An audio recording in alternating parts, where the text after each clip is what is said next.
Fam, what's going on? It's Kyle Henderson of Bama Football on YouTube. Today is Thursday, January 23rd. I appreciate you guys being here. Give me a roll tide inside the comment box. Let me know where you're watching from as well. Thank you very much for joining our show. Remember, these are also uploaded on Spotify and iTunes, probably an hour after the show. But good morning to everybody. How's everybody doing? Give me your grade on your morning start on a scale of 1 to 10. All right. I'm kind of like up at an 8. All right. Got a productive start this morning, feeling good. Part two. Today on the show, we're talking. I want to get from the meat of the show is going to be about Ty Simpson. Okay. Tuscaloosa News. Colin Gay has a great article with Ty Simpson. Interviewed him, talked a lot about why he chose to stay at Alabama. Remember, this is the guy who backed up Bryce Young. This is the guy who backed up Jalen Milroe. He's been here for a long time. He has two other guys that he came in with, Jahad Campbell and Tyler Booker, that are going in the first round of the NFL draft. This guy hasn't even started a game at Alabama football. Talk about patience, right? So that's going to be the meat of our show. We're also going to talk about Coach Saban's top players at Alabama. I don't know if it's top or his favorite players, but he recently listed them on the Pivot podcast. So I want to bring that to the show's attention as well. I want to talk about breakout players for 2025. I listed a poll right now. These are the players that I just threw up on the board. Jalen Mbakwe at the wide receiver position, a healthy Jalen Hell, a Wilcom Formby right at tackle who emerges, and a James Smith on the defensive front. You know, James Smith played over 300 snaps. Okay, so all that today on the show. And once again, thank you very much. We got T up in the house. T's back from a short, I wouldn't call it a vacation. I don't think I'd call it a vacation either, but I am back. Good morning, everyone. All right, good. So we got T. We're locked, we're loaded, and away we go with the show. All right. So look, Coach Saban. I guess we're starting here. Okay, so breakout players for this coming 2025 season. I think this is a good place to start. You know, kind of let the show get going. Honestly, just tell me inside the comment box. You probably already voted, but who do you feel is going to have a breakout year in 2025? I listed Mbakwe because I think it's interesting. He's a player that transitioned, I guess, from the defense to the offense, but I feel that he's going to play all over the field. I think he's going to be the punt returner. I think he'll probably maybe return kicks.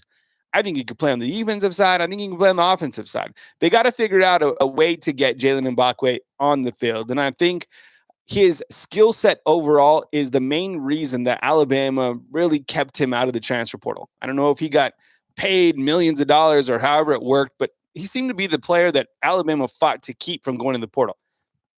That's why I listed Jalen Mbakwe. This is a guy who played quarterback, safety, corner, wide receiver, whatever at the high school level. So Jalen Mbakwe is why I brought him to the board first. I also listed Jalen Hell. I mean, look, a healthy Jalen Hell this past year, he probably plays a lot. I know you only used 2 wide receivers last year. You didn't, but Jalen Milroe did. If he's 100% healthy by this coming season, how the hell are you going to keep him off the field? You have Isaiah Horton. I know him coming in, but is he better than a healthy Jalen Hell? I don't know. Ryan Williams, right? That wide receiver unit is absolutely dangerous. So Jalen Hell is another player I listed. Suffered a terrible injury last spring. It was one of the highlights of the back end of the season, as gloomy as the back season was seeing Jalen Hell running around with the team, right? Like back in pads, catching passes. This is kind of one of those injuries, you know, who knows the severity of it. I listed Wilcom Formby. Look, if Seth McLaughlin can find his confidence year over year, then maybe Wilcom Formby can. All right. There's not a lot of votes for Wilcom Formby, but I listed him because he's the right tackle of this team. I know these are the two things that you don't want as an Alabama football fan. You don't want Wilcom Formby at tackle. Or you know what? I shouldn't say that because there's a large majority that feel that he was better than Elijah Pritchett. And there's a large majority of you that feel that Coach Kalen DeBoer didn't play the best players as starters, right? There's a lot of people that don't feel that Jalen Milroe was the best quarterback. There's a lot of people that feel that Elijah Pritchett wasn't the best tackle. It's Coach Kalen DeBoer's team. He could do what he wants. And Wilcom Formby, until they bring in another tackle, and I don't think it's going to be Arkella Newcomb, who they brought in. Yeah, and JTL saying he's going to eat him alive. Look, and I know the meat of the show is going to be about Ty Simpson. I just saw some more videos of Keelan Russell. Damn, this dude throws one of the best balls that I've seen. The only positive criticism that we all have for him is that he looks light. Somebody mentioned inside the comment box, they're like, well, so was Bryce Young, couldn't hit him. Bryce Young had an escapability. I think Keelan Russell will work the pocket as well, but completely different players, right? And they'll have the first thing that Keelan Russell will do is he'll get with the dietitian over here and they'll add some weight to him. He'll be fine. Not worried about it. But I am worried about it if they don't have a right tackle, whoever the quarterback is, even if it's Austin Mack, I don't care. And then I listed James Smith. I think I'm probably gonna, if I had to vote, I'm probably voting for James Smith. This guy, he's ready to contribute at the highest level. Not a lot of people know him right now. If you're buying stocks out there, I voted for James Smith. This guy, he has it. I knew he had it even before he had his nice game against Michigan. I've been waiting for this guy's name for a long time. James Smith is the guy. He's the top player out of any of these players right here. No disrespect to any of them, but James Smith, we don't talk enough about these defensive linemen. I always talk about Tim Keenan because I like that guy. I just respect his play style. James Smith, this is the guy. I'm not messing around. I'm telling you. Then I listed a silhouette of a player. T, who are you taking right here is like a breakout player. Somebody who has just like it's my year. Who do you think, T? I think Jalen Hale. Yeah? Yeah. You like Jalen Hale coming back from like a comeback story? Yeah, because we liked him before. He's coming back off an injury. Yeah, I liked him as a player. Yeah, I like Jalen Hale. I mean, this guy was ready, before he got injured. So anyways, just kind of wanted to start there and get your take about who could be a player that stands out. I mean, other breakout players, and I was kind of, when I go through the roster, I always start quarterbacks, running backs, and I kind of move my way down. I thought about maybe Richard Young, but then they brought in Jalen Washington, right, from Louisiana Milroe, which adds competition to the running back room. And I know there's a lot of running back fans out there. Does Alabama have the running backs that it once had in the stable of running backs, or were the running backs not utilized? Is Jalen Washington is he better than Richard Young?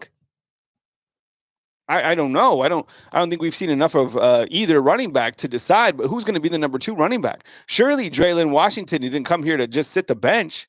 You're telling me the third team, and this makes people uncomfortable when I talk about playing time. But this shit's the truth, okay? I'm not going to say all these guys are going to – Jalen Washington is coming to play. He's trying to take reps away from Richard Young. Yeah, they're all buddies in the locker room, but these guys want to play. They want the ball. Running backs want the ball. And with the system with the quarterback who's going to operate at a different level, distributing the football out to more wide receivers, the number one, I don't think there's going to be 4 running backs that eat this year. I don't. I think there's going to be 1, maybe 2. That's it. So look, you look to, breakout guys. I put Richard Young. I would like to see him get carries. Jam Miller could still be listed as one of those guys as a breakout year. No, as good as he is, still nobody talks about him. Oh, Louisiana Lafayette. Thank you, Jamie. Yeah, he's a raging Cajun. My bad. Yeah. Jalen Washington, Louisiana Lafayette. Yes, I make mistakes. All right. Before you cook me inside the comment box. Dwight's saying Ty Simpson. We're going to talk about the meat of our show is going to be about Ty Simpson. I like James Smith. Say that again, T. I like James Smith as well. I think, for a defensive player, he's a good option. Yeah. Wide receiver. I thought about listing Josh Cuevas, right? He should have a really big year. He's nice. Offensive lineman, breakout season. I have a hard time listing freshmen there because it's not really a breakout season. They just have a stellar season their first year. And maybe Michael Carroll, right? Let's see. Defensive side, defensive line, the wolf position, inside backers. All those guys, we've already seen all those guys play. So it's pretty easy to think about breakout players on or it's hard to pick breakout players on defense because all those guys already played, unless it would be like Red Morgan at the corner position.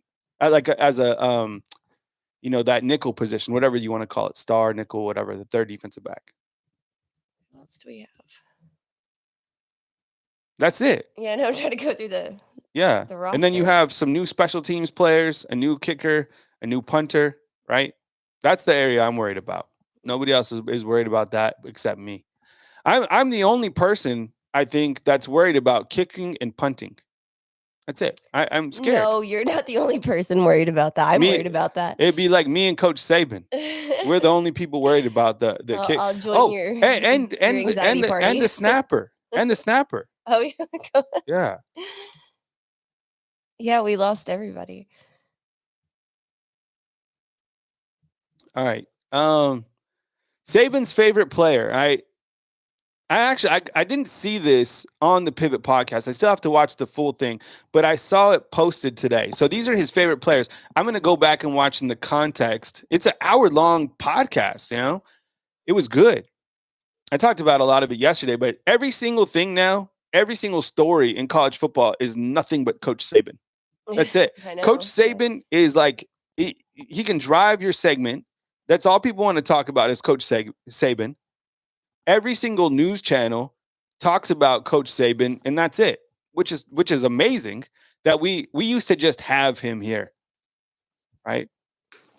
Well, JTL, he said his biggest regret was leaving LSU. Yeah, but let's explain what that meant. He said not because it was like he had some love affair with Baton Rouge, but because he learned that he loved to develop players, right? And that overall process. And that's actually why he left the game too, is because it was no longer about that. It was about more pay for play, right? That's why he said his biggest regret. And that's what he learned from going to college to the NFL. JTL is an LSU fan, by the way.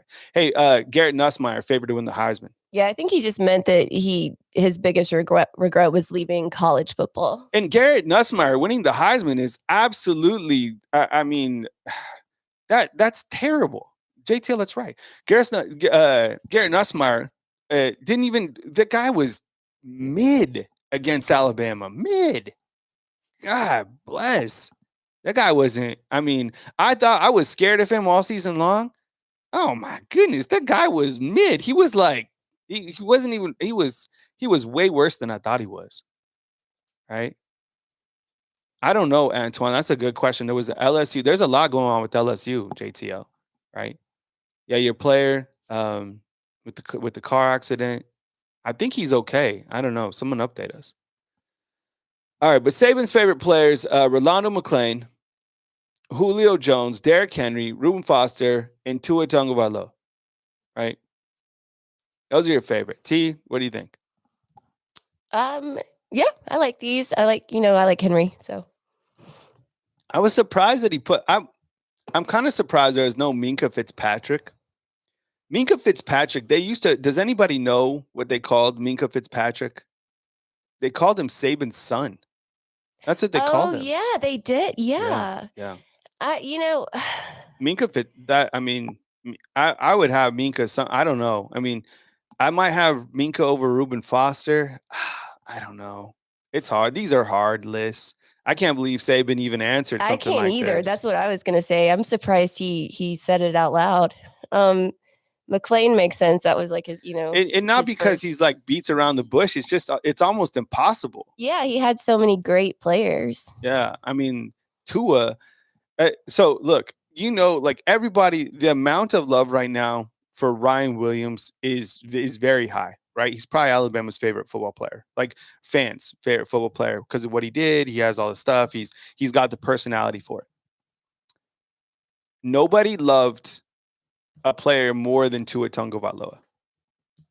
This guy was like I'm dead serious. I have never seen this guy had like a cult following. It was amazing to see. I remember I have video of it on my phone. The cases and cases when he got injured at the Mount Moore complex. I remember walking in there. And seeing he used to just get when he got injured, he probably had thousands and thousands of get well cards.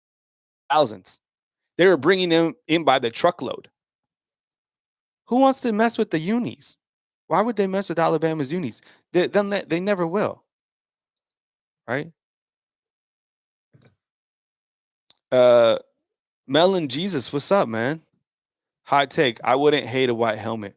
Yeah, you just can't mess with Alabama's uniforms. It's too much of a classic look. You can't do that.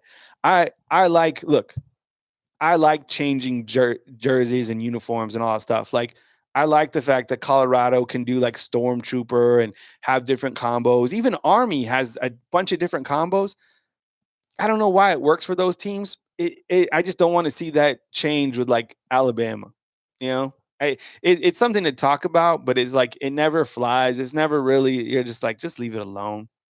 Sacrilegious, if you want to call it that. I don't know.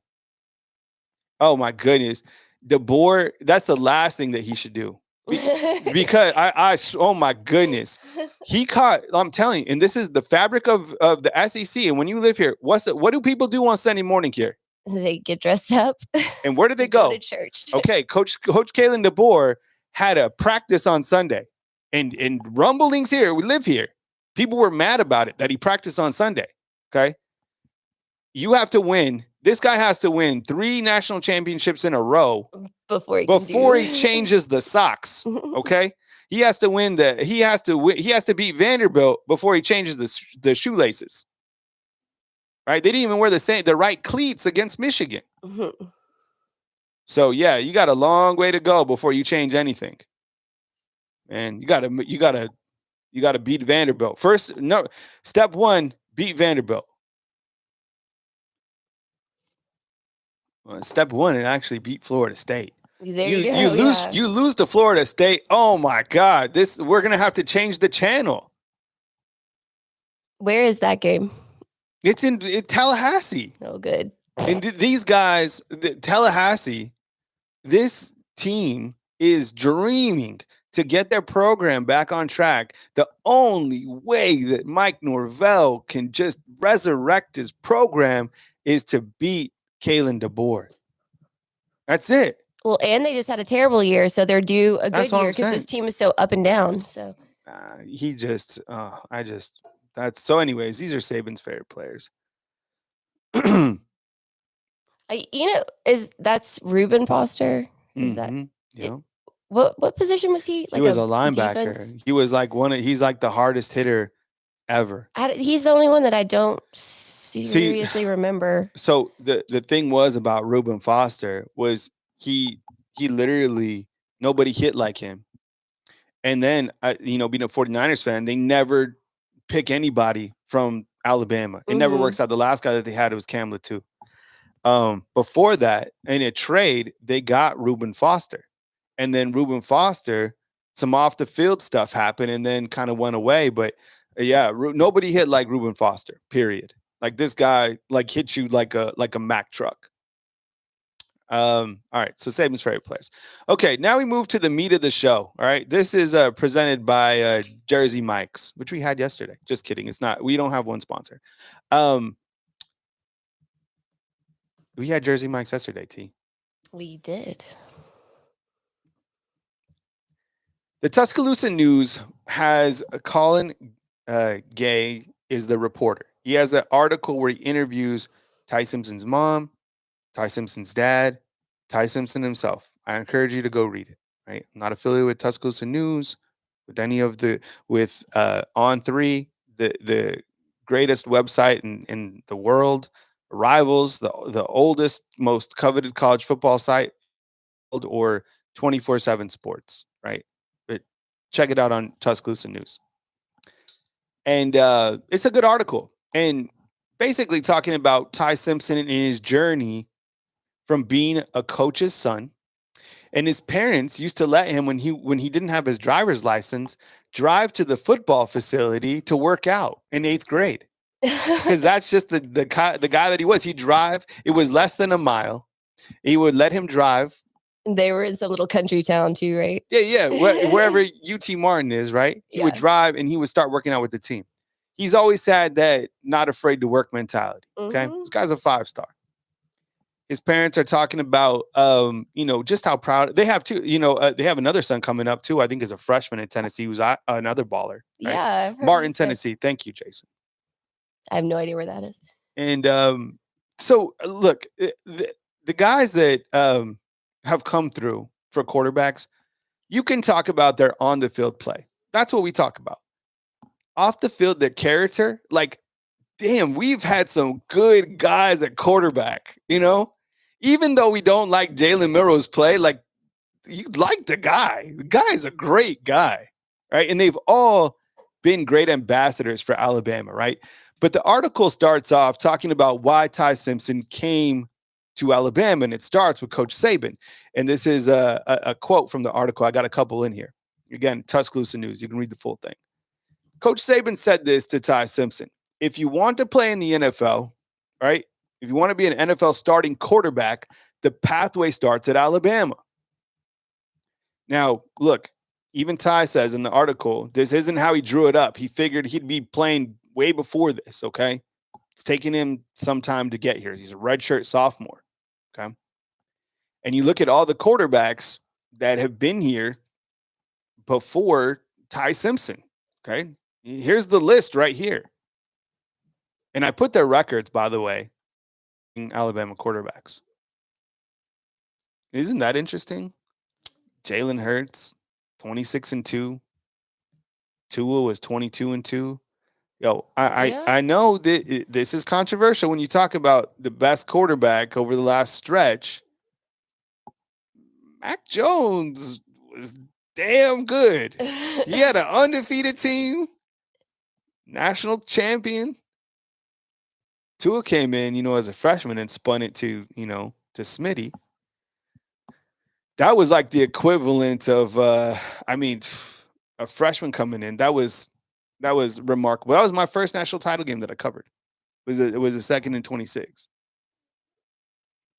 So when Coach Saban is talking to Ty Simpson, he's like, look, the pathway to becoming an NFL quarterback starts here at Alabama. And when you look to all these quarterbacks, right, they're all in the NFL, right?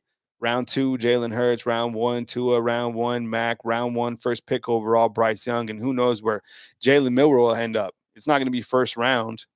There's some people talking like late first round. I know the Steelers are talking that they're interested in Jalen Milroe. I don't know where I've heard the Raiders. Yeah.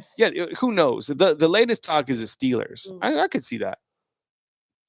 Whatever the case is, Ty Simpson's had to wait, and Ty Simpson mentions that legacy and winning a national championship outweigh money from the transfer portal. Okay. This guy loves the university. He's had to wait. It's difficult to wait.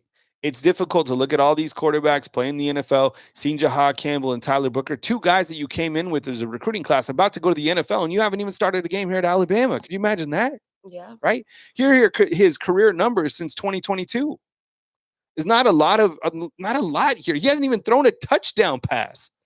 And that's nothing against him. He just hasn't been put in a lot of game situations. I guess he could have threw a touchdown against South Florida. But look, he's played in 16 games against South Florida, but we have to go back and look, I guess, at the game situations of that. But look, 4 of 5 in 2022, 11 of 20 in 2023, and when he comes in, it's kind of just like the end of the games or whatever. He's shined in the spring games.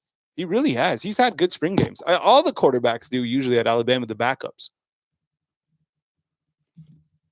This past season, 14 of 25. 14 of 25. Even Austin Mack, who just got here, has thrown a touchdown. And again, that's how it happens. Ty Simpson almost threw a touchdown. He's about 2 yards short when he kind of, got out of that quarterback sack against Mercer, chomped his feet, and then threw it downfield to Josh Cuevas. You remember this play? But there hasn't been a lot of backup quarterbacks that have seen a lot of production. You just kind of have to wait. They wait their turn. This is something that the Tuscaloosa. This is another excerpt. T. When you see this, can you read it? Ty Simpson was talking about why he stayed at Alabama.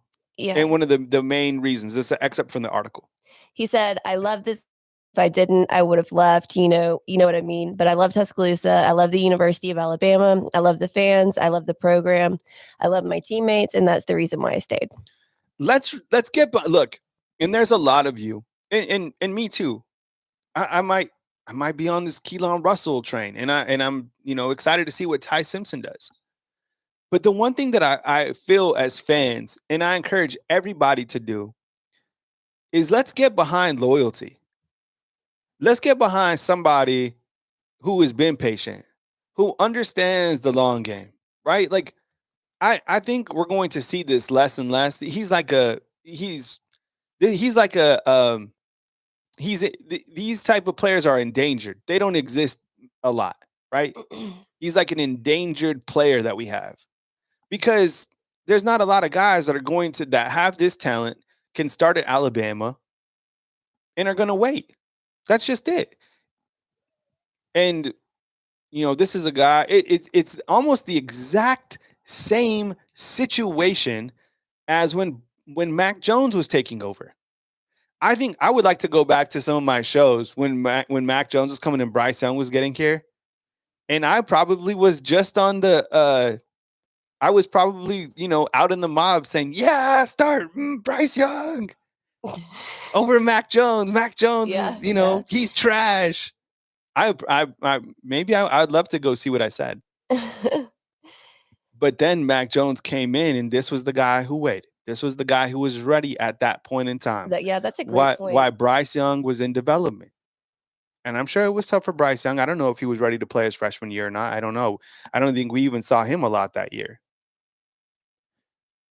But when it was Bryce Young's time, the guy was definitely productive. He was so productive that he was the number 1 pick in the first round of the NFL draft, right?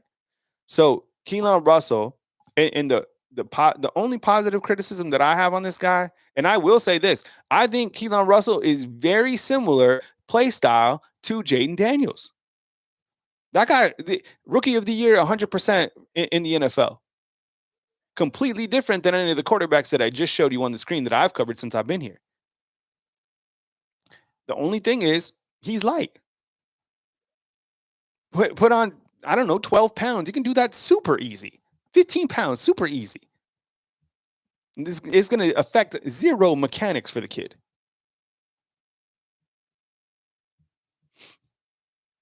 Mac Jones was a guy that, he improved his game, and the guy was tough, man. Remember when he got hit against Auburn in that one game and he chipped his tooth? You remember that? He chipped his tooth. He got hit so hard that he chipped his tooth, popped right back up, went right back in. The guy was that hurts. Hell yeah, it does. Done that does not feel good. Yeah. So, Ty Simpson, favored by ESPN. I think favored by everybody to be the starting quarterback. I think it would be almost shocking if somehow he's not the guy. I think what will happen is Alabama is going to give Ty Simpson the opportunity based on his skill set to be the guy. And if he's not getting it done, he's going to absolutely have to play Keelan Russell or Austin Mack because of the fact that he failed the team this year by not making a quarterback change at some point in the season. He's going to have to do it.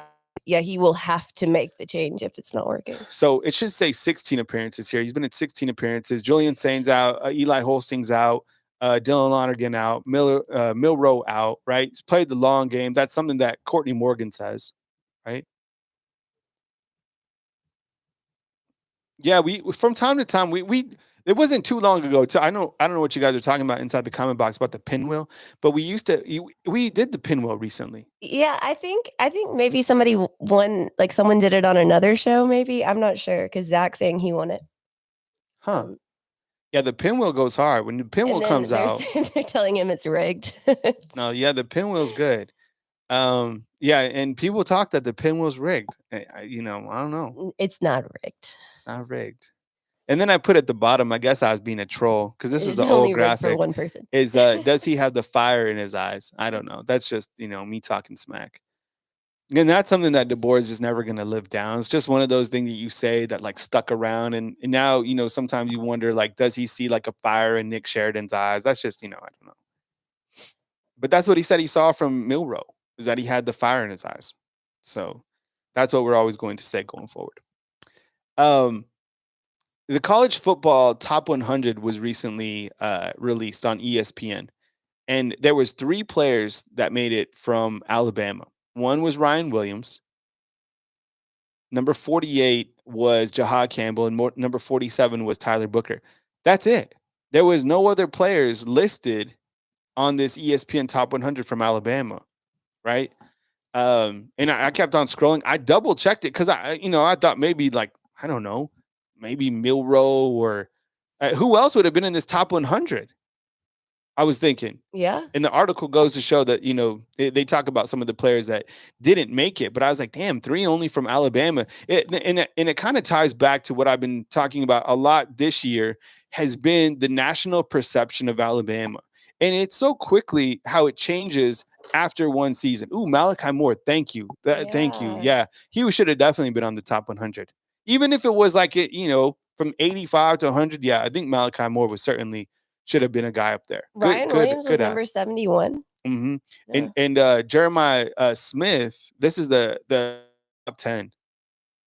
Yeah, I want to see the top 10. So top 10 was, of course, Travis Hunter. Yeah, okay. You have your Boise State running back, Cam Ward. Scatterbo was 4 for Arizona State. That guy was a monster. Like yeah, me too. He's that guy's scrappy. Dang. Jeremiah Smith.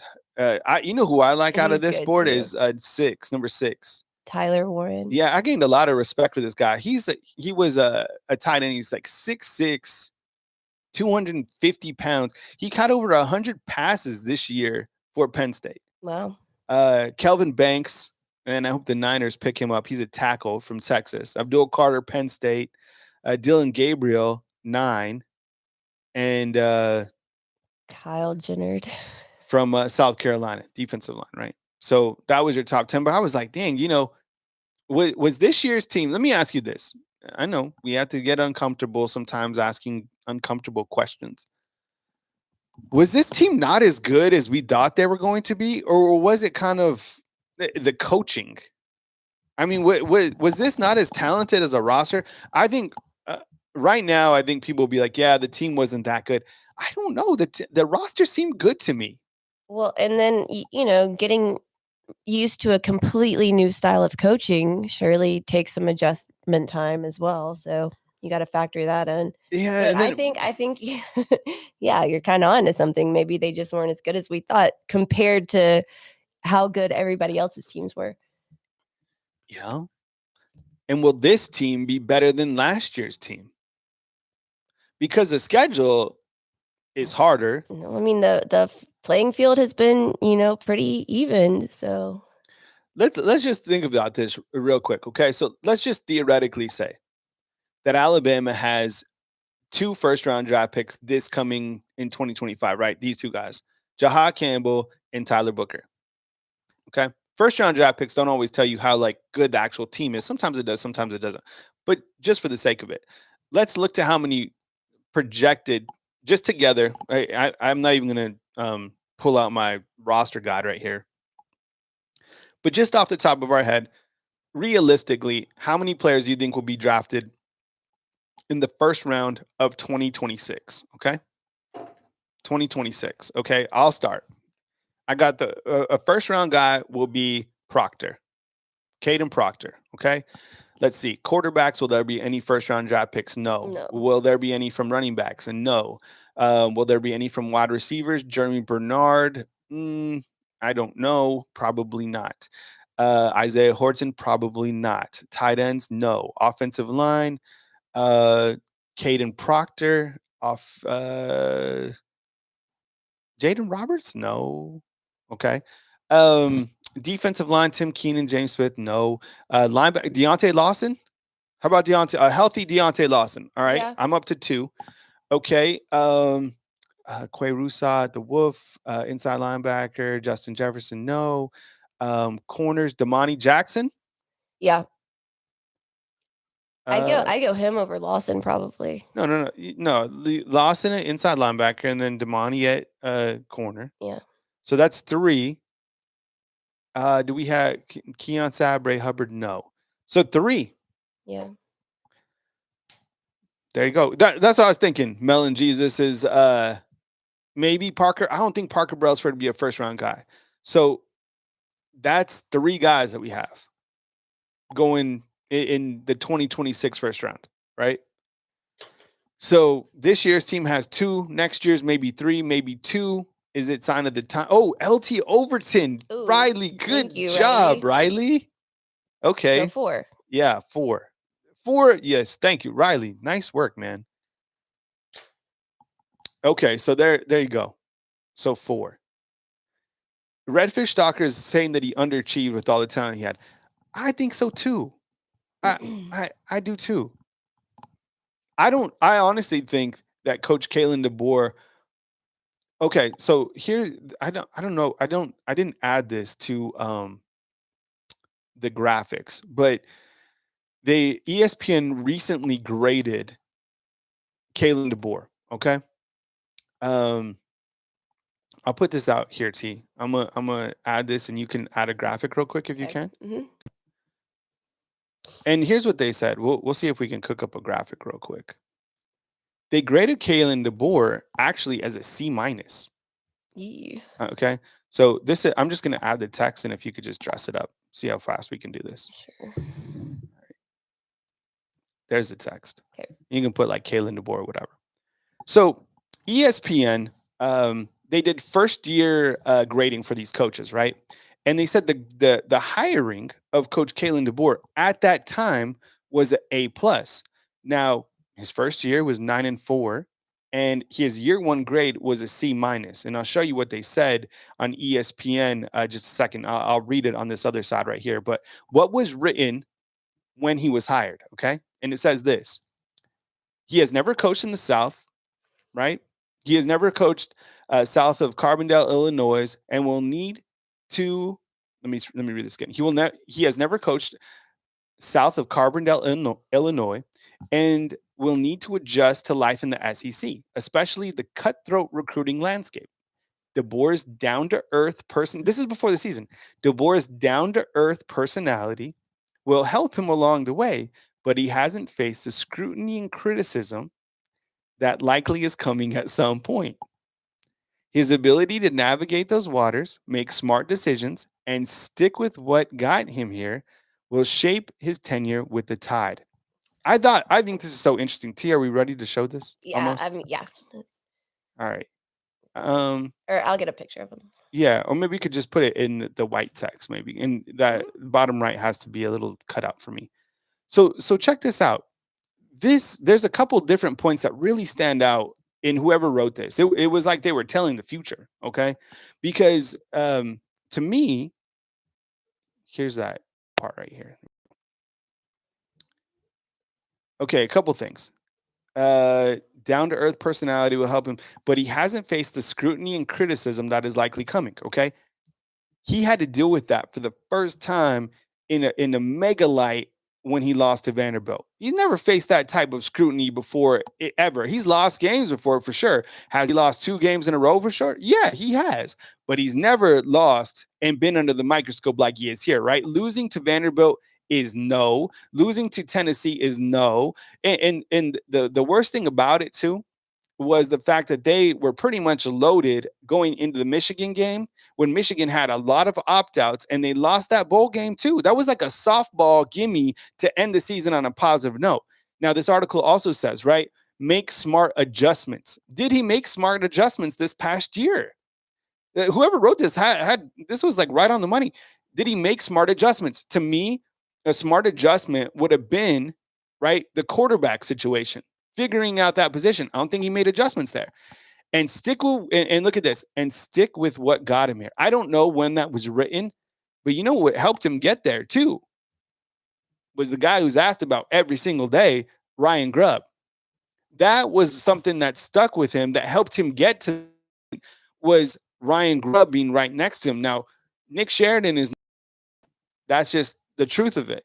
Okay. So this is the first year taking over Alabama football with no Ryan Grubb that he's been with since 2007. Riley Jones inside the comment box.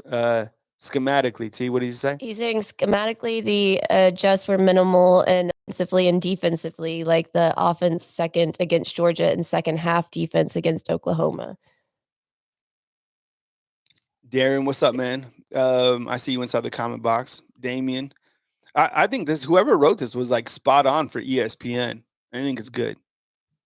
So, and I guess if we had to write something going into year two, what will translate to success for Coach Kalen DeBoer in year two? Prezi, what's up, man? Or Peasy, what's up? What will translate to success? Can you write this down, T, inside the comment? What will translate to success for Kalen DeBoer in year two? It's interesting to think about.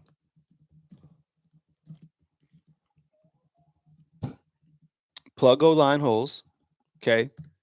I mean, can Kapilovic get the best out of Will Conformi? Is this the best of Will Conformi that we're seeing right now? I don't know. It's an interesting question to think about. Like, what can he do to get success this coming year? Corey, Kyle, what would you have done at the QB spot? It was tough, man. You know, this was one of the toughest. You know, I think for me, what was really difficult because I was on the Jalen Milroe train probably more than anybody. I still get notifications of videos that I made in the past when I was like, Jalen Milroe is the best quarterback, all this stuff. And people were like, you, this is the worst take, all that stuff. Yeah, it was a bad take. And that was hard for me to jump off of the Jalen Milroe train. I feel that after the Tennessee game where Jalen Milroe was struggling, I think I would have tried Ty Simpson in that next game, not for the rest of the season, but at least put in Ty Simpson to maybe kind of reset Jalen Milroe. I 100% agree with that. Because I think that could have been like kind of a reset, right?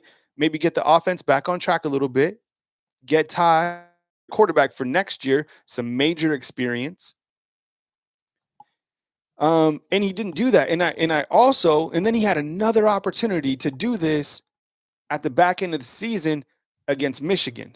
And I feel that that would have been a perfect time to break up with Jalen Milroe once and for all, right? Because you could have been like, hey, man, look. Probably better for Milroe, too. This, for everything that you've done for the university and for here, we love you for it. But like this ends now, and we're putting in Ty, and we're going to see if, you know, we can get out of this funk and try to win this bowl game. Meaning this bowl game. These bowl games don't mean anything. Well, that did for Alabama. That bowl game meant something for Alabama's overall brand. It really did. And Alabama's brand, it was in bad shape after losing 3 games. Alabama's brand took another hit at the back end of the season because Coach Kalen DeBoer didn't make adjustments at the quarterback position and because Alabama lost to Michigan. I promise you, they did. Look, Alabama finishing number 17, Alabama, you know, preseason floating around top 15. That's not the brand is suffering because of lack of adjustments that Coach Kalen DeBoer didn't make. Period. I'm not gonna look. I am optimistic about this coming season in some areas. But I think the truth is the brand suffered because of lack of adjustments that he didn't make. And I don't think, look, coming to the SEC, no matter what you've done wherever else in the college football world, it's not the SEC. The SEC is a Shark Tank. All these other coaches are meaner than Coach Kalen DeBoer. Better schematics, if you want to call it. And then you could be like, well, the schematics were tied to Ryan Grubb. Well, Ryan Grubb isn't here anymore. And Ryan Grubb, it doesn't seem like he's ever coming back. So you need to figure out something because Lane Kiffin, that dude is just talking about Alabama every single day. Kirby Smart's not going anywhere. Billy Napier showed that, you know, he can punch. Right? Vanderbilt, they feel good about what they got coming back. Shane Beamer, he said they're going to have opportunities against Alabama because of the way that they play defense.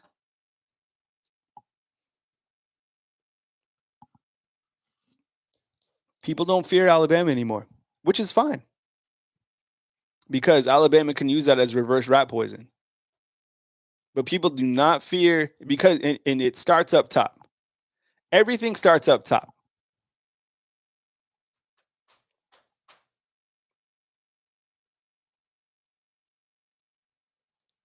Damian points out Ryan Grubb was only here at Bama for 2 days. I don't even think he was here for 1 day. I think he was here for 1 hour. I think they brought him here. They made him go out to talk to the Red Elephants Club, and that was it. And then he left. He got on a plane and got the hell out of here. I don't think he was here for an hour, bro. I really don't. I think he came here and was like, yo, nope. Who knows? I have no idea. But he wasn't here for a long time. Remember, people were like, he won't put on an Alabama hat. Make him do it, Coach Kalen DeBoer. Punch him in the belly. Right? J. Cole's like, I'm scared of this season. Look, I think there's a lot of people that are going to be like, yeah, everything's going to be back to normal. Class of 2026 recruiting. Yo, it might be, but things changed. Things changed in college football. Things changed at Alabama. And will it come? So the problem is, and this is going to be the biggest hurdle for Coach Kalen DeBoer and anybody else in college football. If Coach Saban had a down year, he could come back because that world of college football still existed to where he could come back. This new world that we're in at college football, this is a completely different league, a whole different planet that we're at. And the way that they pick the teams in the playoffs is ridiculous. Even if Alabama has a better season and is a better team, they still might not make the playoffs because of these stupid playoff rules. Yeah. They're going to take UNL. These are the playoff teams. UNLV, they'll take Boise State because Dan Mullen has his squad. Notre Dame, have you looked at Notre Dame's schedule? Notre Dame, Oregon's going to be in there. There's 3 teams, I already told you. The 2 top teams from the SEC. See? Fromm's already accepted it, man. Oh, God. I'm looking at Notre Dame's schedule right now. I looked at it this morning. Wow. Well, it's not as bad as it was this past year, but Notre Dame. Well, they do play number 24 Navy. Yeah, read out their schedule. T, this is Notre Dame's schedule. Oh, wait, hang on. I just lost it. 2025 schedule. Yeah. And Notre Dame gets to keep all that cash because they're not part of a conference. Alabama needs to drop. Like it's crazy to say, but Alabama would benefit football-wise if they dropped out of the SEC. Now I can't find it again. I'm seeing last year's. I'll find it in 2 seconds. Notre Dame 2025 football schedule. Here we go. I got it. Yeah. So Notre Dame's 2025 football schedule reads like this. They start out at Miami. I think I can show this on the screen over here. Yeah, you should. Look at this is okay. In terms of like challenging, okay, you go to Miami, you'll beat Miami, you play Carson back, right? Then you take on Texas A&M. That game is in South Bend. Maybe Texas A&M pays them back. I have no idea. They'll beat Purdue. They'll beat Arkansas. They play Boise. That'll be the game that knocks Boise out because UNLV will probably somehow beat Boise State to win the Mountain West. USC, maybe a toss-up because that's a weird rivalry game. They'll beat Navy. They'll beat Pitt. That'll probably be a tough game. Boston College. He'll play 2 Alabama quarterback-to-back weeks. Eli Holsting and then Dylan Lonergan, and then you play NC State and Syracuse. So, yeah, Notre Dame's back in the playoffs 100%. No, Carlos. The reason I'm saying that I want them to drop out of the SEC is because you could still make the money from an NBC contract. And the way that the playoffs are designed it's not about the quality of schedule you played. I'm all about better games, right? But this is the type of schedule that you need to play right here to make the playoffs. Yeah, if you want to make the playoffs, that's literally what you have to do. This is it. Otherwise, like Alabama's schedule, it's too challenging. And Greg Byrne and Nick Saban, when they were making these schedules a long time ago, they thought that, this mega SEC that the college football playoff committee would see playing in a tougher conference and reward those teams. That's not how it works. Patriot Life, what's up, man? It's so cold outside. I had the IRS had their own. Oh, I don't know about He that. said it's so cold outside. I saw the IRS with their hands in their own pockets. Man, That's funny. short games filling Rico Scott. Let's just look at Oh, he's this year. What is our identity going forward? DeBoer has had a 1-year class in the SEC. So what is his plan? Just chuck it. Just chuck it with a freshman quarterback. Here's Texas A&M schedule. San Antonio, Utah, at Notre Dame, Auburn, Mississippi State. This seems like a good schedule for these guys. These guys are going to Who win. is this? Sorry. This is Texas A&M. They're going to win a bunch of games too. They might slip up. Maybe they lose. They go to Notre Dame and they go to Texas A&M or Texas. What is Alabama currently ranked in the SEC? Like 6th for next going into next season? I think that's what like On3 put them, but I don't know. I don't know if there's been like any official ratings. Patriot Life has just donated fan funderships. Appreciate you, Thank Patriot you, Life. Patriot Life. Let's see. Texas. Look at that opener. Ohio State. Awesome. Arch Manning versus Julian Sane. First game of the season. I like that. San Jose, UTEP, Sam Houston. Holy shit, that's easy. Look at that. San Jose, UTEP off, Sam Houston, then going to the Swamp. This is Texas. Oklahoma. At Georgia. Wow, so they go to Ohio State and Georgia. Okay, not bad. Not bad. Georgia's schedule. Marshall, Austin, Tennessee. I don't even know who that Austin Pay. Yeah, it's some of these schools. It's kind of like their Mercer, I guess. Charlotte. That's all these schedules. I mean, the SEC schedules are pretty good. I mean, yeah. Let's see. Marshall. They host Ole Miss and Bama. They host Florida. They host Texas. This is a very favorable schedule actually for Georgia, just because of the games that they have at home, right at Athens. Have they released strength of schedule ranking for next year? No, not yet. I don't know. I don't even know how you calculate that either. Because I don't know. Here's Bama's. Florida State, Louisiana Monroe, Wisconsin. Okay, so you start off 3-0. You take on Georgia. This as I continue to show, this is a challenging part right here. Can you go 1, 2, 3, 4, 5? Can you go 4-1 in the stretch? You go 4-1 in the stretch right here. You're making the playoffs. You drop 2. I don't know. It gets dicey because one of these games in the back end. This game, right, is going to be challenging. We all know that. The Haunted Barn. Beat up on Garrett Nussmeier. You face a transfer quarterback here, Oklahoma, but that game's at home. Alabama was undefeated under Kalen DeBoer, right, this past year. It's a tough schedule. And you have all these quarterbacks returning. You play so many talented quarterbacks.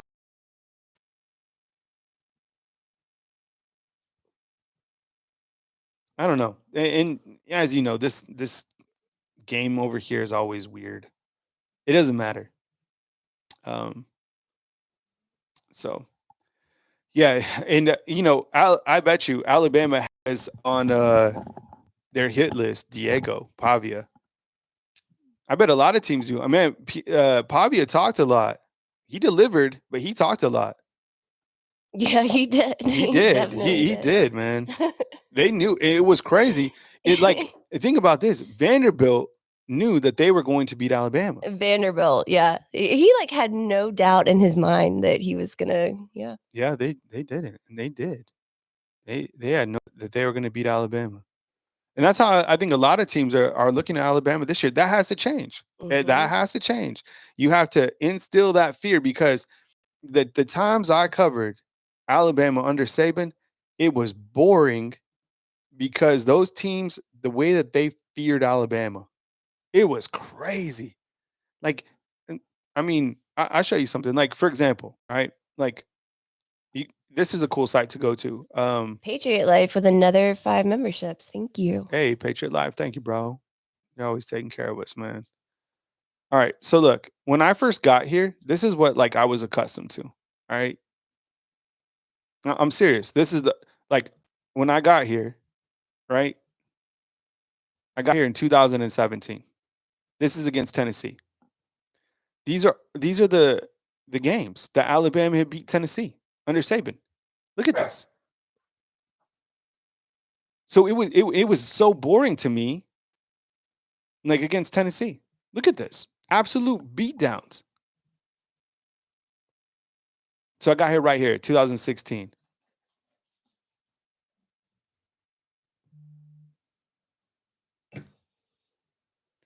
So Tennessee's won the last 2 out of 3 games, which is like it and you're like, okay, it's only 3 games. Yeah, but look at before all this. And if you could do the same thing with all these other teams. So you need to instill that fear again that they've been had because teams were terrified. They'll never say it. They might not, but terrified to play Alabama. That needs to come back. I appreciate you guys being here today. Thank you for joining the show. Patriot Live, thanks for taking care of everybody with the 10 fan funderships. Yeah, thank you. You can catch these as podcasts as well. Glad to have T back in the studio today. I hope you guys have an amazing Thursday, January 23rd. Be good people. Enjoy your life. We'll catch you as news happens right here on Bama Football on YouTube. Thanks for watching, fam. Hope you had a good show. See ya.